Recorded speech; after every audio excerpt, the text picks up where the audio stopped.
Welcome to my class. नमस्ते student. बच्चों, आज हम कक्षा 9वीं की पाठ्य पुस्तक क्षितिज भाग 1 का अध्ययन करने जा रहे हैं, जिसमें हम चैप्टर नंबर 4 पढ़ रहे हैं और इस चैप्टर का शीर्षक है सांवले सपनों की याद।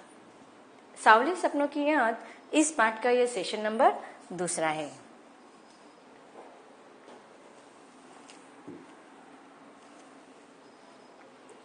इसके पहले भागों में हमने देखा था कि सांवले सपनों की याद इस पाठ के जो लेखक है जाबिर हुसैन, इन्होंने यह पाठ एक डायरी के रूप में हमारे सामने प्रस्तुत किया है जो संस्मरण के समान ही होते हैं। इसमें लेखक ने प्रसिद्ध पशु विज्ञान सालिम अली, इनके व्यक्तित्व के बारे में हमारे सामने वर्णन किया है कि अब जब लेखक ने पाठ के शुरुआत में ही हमें बताया कि सालिम अली इनकी मृत्यु हो चुकी है और उनके शव के अंतिम संस्कार के समय वह सारे लोगों के साथ उनके अंतिम विदाई लेने के लिए आए हुए थे। तब वह उनके एक एक व्यक्तित्व को हमारे सामने रख रहे। अब इसके पहले सेशन में जब हमने जो पहला परिच्छेद पढ़ा था उसमें उनके एक गुण के बारे में हमें लेखक ने बताया कि सालिम अली, इनका मानना था कि लोग जो पशु पक्षी होते हैं या जो प्रकृति होती है उसकी तरफ देखने का जो लोगों का नजरिया होता है वो किस प्रकार से होता है कि लोग उनको आदमी के नजरिए से देखते हैं। लेकिन सालिम अली जो थे वह खुद एक पशु वैज्ञानिक थे, इसलिए वो नेचुरल प्रकृति की तरफ उनका एक अलग सा लगाव था, इसलिए वह प्रकृति की तरफ लोगों को प्रकृति के माध्यम से ही देखने के लिए राय देते हैं, सलाह देते हैं। उनका मानना था कि प्रकृति की तरफ जब हम उनके पक्षियों के मीठे स्वरों को जब हम दिल से सुनते हैं तो एक रोमांच भरा स्रोत हमारे मन में जागृत हो जाता है। आगे लेखक जाबिर हुसैन पशु वैज्ञानिक सालिम अली, इनके बारे में और भी जानकारी हमें दे रहे, तो इसको हम पाठ के द्वारा विस्तार से पढ़ते हैं। आगे लेखक कहते हैं कि एहसास की ऐसी ही एक उबड़ खाबड़ जमीन पर जन्मे मिथक का नाम है सालिम अली। अब देखिए, एहसास की कोई भी भावनाओं को या किसी भी प्रकार के संबंधों को हम एहसास करते हैं, उसको महसूस करते हैं। तो ऐसे ही एहसास के ऐसे एक उबड़ खाबड़ जमीन। अब देखो यहाँ पर लेकर क्या बताना चाहते कि हमारी जमीन जो होती है वह एक प्रकार की नहीं होती, उसमें उतार चढ़ाव होते हैं, उबड़ खाबड़ होती है। तो इसी प्रकार हमारे जीवन में भी उतार चढ़ाव आते हैं। अब उतार चढ़ाव कैसे आते हैं? सुख और दुख रूपी उतार चढ़ाव हमारे जीवन में आते हैं। तो ऐसे ही एहसास भरे जो जीवन के सुख दुख की भावना होती है, ऐसे में जन्मे मिथक का नाम है सालिम अली। मिथक का अर्थ क्या होता है कि जो रियल नहीं होते हैं, जिस पर हम विश्वास नहीं कर सकते। अब जैसे कि हम जो पुरानी कहानियां लोक कथाएं सुनते हैं, वह कथाएं तो होती है लेकिन पता नहीं है वो सच होती है, इस पर हम विश्वास नहीं कर सकते हैं, उसे हम मिथक कहते हैं। अब लेखक ने कहा है कि जमीन पर जन्मे मिथक का नाम सालिम अली है। अब यहाँ पर सालिम अली के लिए मिथक शब्द का प्रयोग क्यों किया है? क्योंकि देखो आज उनके द्वारा किए गए कार्य हमें दिखाई दे रहे हैं, लेकिन 100 साल के बाद या कुछ 50 साल के बाद जब आगे की पीढ़ी उनके बारे में नाम सुनेंगी तो वो विश्वास कर पाएंगे कि एक ऐसा व्यक्ति था जिन्होंने पशुओं के जीवन के लिए या पशुओं के बारे में एक अपना पूरा जीवन न्यौछावर कर दिया था, प्रकृति के लिए अपना पूरा जीवन न्यौछावर कर दिया था। इस तरह की बातें बाद में लोग विश्वास कर पाएंगे, ये तो मिथक की बात उनके लिए हो जाएंगे। जैसे कि हमारे लिए भी देखो 100 साल पहले की जो कथाएं, जो बातें हमारे पूर्वज हमें बताते तो हम उनके द्वारा सिर्फ सुनते हैं, लेकिन हम उस पर विश्वास नहीं करते। तो इसीलिए यहाँ पर लेखक ने सालिम अली के लिए मिथक का इस शब्द का प्रयोग किया हुआ है। आगे लेखक कहते हैं कि पता नहीं इतिहास में कब कृष्ण ने वृंदावन में रास लीला रची थी और शोक गोपियों को अपनी शरारतों का निशाना बनाया था। अब देखिए, यहाँ पर लेखक ने मिथक के लिए हमारे सामने एक उदाहरण प्रस्तुत किया है कि कोई एक ऐसा समय था, इतिहास में हमने पढ़ा है कि कृष्ण जब वृंदावन में रहते थे, रास लीला करते थे, गोपियों के साथ शरारत किया करते थे, कब माखन भरे भांडे भी फोड़ा करते थे, बर्तन भी फोड़ा करते थे। तो इन सारी चीजों को हम अब सिर्फ पढ़ते हैं या सुनते हैं, लेकिन कभी कभी हमारे लिए वो विश्वास रखने के मतलब हम सोचते कि विश्वास सच में ऐसा हुआ होगा, सच में हम विश्वास कर पाते हैं? नहीं, तो इसमें थोड़ा बहुत मिथक होता है। और दूध छाले से अपने मुंह भरे थे, कब वाटिका में छोटे छोटे किंतु घने पेड़ों की छां में विश्राम किया था, कब दिल की धड़कनों को एकदम से तेज करने वाले अंदाज में बंसी बजाई थी, और पता नहीं कब वृंदावन की पूरी दुनिया संगीतमय हो गई थी। पता नहीं यह सब कब हुआ था। अब देखिए यहाँ पर मिथक का उदाहरण लेखक दे रहे कि वृंदावन में जो श्री कृष्ण का रास लीला का, श्री कृष्ण के गोपियों के साथ कई शरारतें, उनका माखन रोटी चुरा कर खाना, फिर ये जो छोटे छोटे घरों में वृंदावन में जाकर विश्राम करना, गायों के साथ घूमने के लिए जाना, फिर एक अलग अंदाज में बंसी बजाना, और उस बंसी की धुन में सारे गोकुलवासी ब्रजवासी उस धुन में क्या हो जाते थे, अपने आप को संगीतमय दुनिया में ले जाते थे। तो यह सारी चीजें कब हुई थी, कैसे हुई थी, हम सबको नहीं पता है। कब बहुत सारे लोग इस पर विश्वास भी करते हैं, बहुत सारे लोग विश्वास भी नहीं करते हैं। तो यहाँ पर हमें मतलब बहुत पहले युग में यह हुआ है, पहले समय में, लेकिन आज हमारे लिए वह मिथक का विषय बन जाता है। लेकिन कोई आज भी वृंदावन जाए तो नदी का सांवला पानी उसे पूरे घटनाक्रम की याद दिला देगा। देखो, अब हम लोगों ने तो यह सारी चीजें हमने एहसास नहीं किए है, महसूस नहीं किए, हमने सिर्फ पढ़ी है और उसको पढ़ा है और टीवियों में देखा है। लेकिन जब कोई व्यक्ति आज के युग में वहां पर जाता है, वृंदावन में जाए, तो नदी का सांवला पानी, अब देखिए नदी के किनारे का जो पानी था वह सांवला क्यों हो गया था, इसका कहानी हम सबको पता है कि वहां पर श्री कृष्ण जिस नदी के किनारे पर, काली नदी के किनारे पर वहां पर उस सांप को उन्होंने मार दिया था, नाग को मार दिया था, और उसके विष की वजह से, जहर की वजह से वह पानी का रंग बदल गया था। तो यह सारे जब हम वहां पर जाते हैं, उस नदी को देखते हैं, तो पता नहीं उस पानी का रंग उस समय सांवला हुआ था तो आज भी सांवला है या नहीं। और इस घटनाक्रम को हम याद तो करते हैं। हर सुबह सूरज निकलने से पहले जब पतली गलियों से उत्साह भरी भीड़ नदी की ओर बढ़ती है, तो लगता है जैसे उस भीड़ को चिरकर अचानक कोई सामने आएगा। अब देखिए, यह सारी बातें सुनी सुनाई है, फिर भी लोग उस पर कभी कभी विश्वास भी कर लेते हैं कि जब वहां पर जाते हैं तो उस पतली गलियों से बहुत ही उत्साहित होकर उस नदी की ओर बढ़ते हैं, और उनको ऐसा लगता है जैसे कि उस भीड़ को चिरकर अचानक से कोई सामने आ जाएगा, बंसी के आवाज पर सब किसी के कदम थम जाएंगे। हर शाम सूरज ढलने से पहले जब वाटिका का माली सैलानियों को हिदायत देगा तो लगता है, अब देखिए वहां पर जब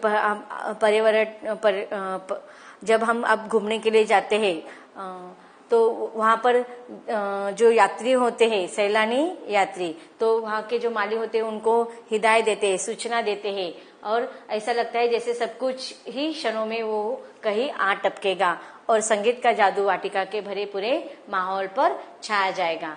वृंदावन कभी कृष्ण की बांसुरी के जादू से खाली हुआ है क्या? तो इस प्रकार के ये सारे लेखक कहते हैं कि मिथक के उदाहरण है कि अब पता नहीं आगे चलकर लोग भी इस पर विश्वास करेंगे नहीं कि एक प्रसिद्ध पशु प्रेमी या पक्षी प्रेमी सालिल अली नाम का कोई व्यक्ति था या नहीं।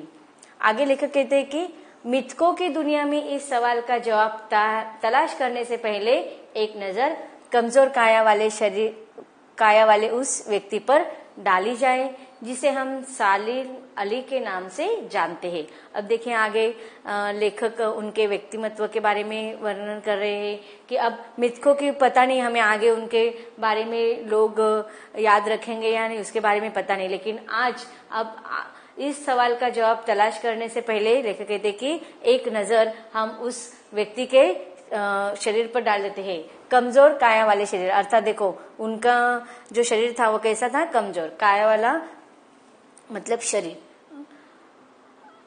आगे लेकर कहते कि उम्र को क्षति तक पहुंचने में थोड़े ही दिन तो बच रहे थे। संभव है लंबी यात्राओं की थकान ने उनके शरीर को कमजोर कर दिया हो और कैंसर जैसी जानलेवा बीमारी उनकी मौत का कारण बनी हो। अब देखिए यहाँ पर लेखक उनकी मौत कैसी हुई इसका वर्णन कर रहे हैं। कहा जाता है कि लगभग सालिम अली इनका जो जीवन काल रहा है उन्होंने लगभग अपने उम्र के 100 साल पूरे कर लिए थे और इस 100 साल के जीवन में उन्होंने अपने जीवन के अंतिम सांसों तक उन्होंने पशुओं की खोज के लिए, पशुओं की जानकारी हासिल करने के लिए अथक प्रयास कर रहे थे, अथक प्रयत्न कर रहे थे। तो इस प्रकार लेखक कहते हैं कि कमजोर, एक तो उनकी उम्र भी बहुत हो चुकी थी, इसके लिए उनका शरीर बहुत ही अधिक कमजोर हो चुका था और दूसरी बात उम्र को क्षति तक पहुंचने में थोड़े ही दिन बचे थे। संभव है लंबी यात्राओं की थकान, मतलब अपने जीवन के अंतिम समय तक वह तरह तरह के लंबी यात्राएं कर रहे थे। अब वो यात्राएं कौन से कर रहे थे कि देखो वह हमेशा पहाड़, पर्वत और पशुओं के खोज में यहाँ वहाँ जाया करते थे। तो इसी प्रकार उन्होंने अपने जीवन के अंतिम सांसों तक यात्राएं की और इन्हीं यात्राओं के थकान से उनका शरीर कमजोर हो गया था। और दूसरी बात वो कहते कि उनको कैंसर जैसी जानलेवा बीमारी हो चुकी थी और इसी बीमारी की वजह से उनकी मृत्यु हो गई। लेकिन अंतिम समय तक मौत उनकी आंखों से वह रोशनी छीनने में सफल नहीं हुए जो पक्षियों की तलाश और उनकी हिफाजत के प्रति समर्पित थी। अब देखिए यहाँ पर उनके समर्पण भावनाओं का वर्णन लेखक कर रहे हैं कि लेखक कहते हैं कि अंतिम समय तक वह पक्षियों की तलाश, उनकी सुरक्षा, इसके प्रति सजग रहते थे, समर्पित रहते थे और इसी कारण अंतिम समय तक अर्थात उनके मौत के, जब तक उनको मौत नहीं होती तब तक उन्होंने मौत भी उनके जीवन की यह रोशनी छीनने में सफल नहीं हुए। कितना भी कठिन से कठिन शरीर का स्वास्थ्य उनका बिगड़ गया हो, कितना कठिन समय हो, फिर भी वह हमेशा पक्षियों की तलाश करते रहते थे और उनकी सुरक्षा के बारे में सोचते रहते थे।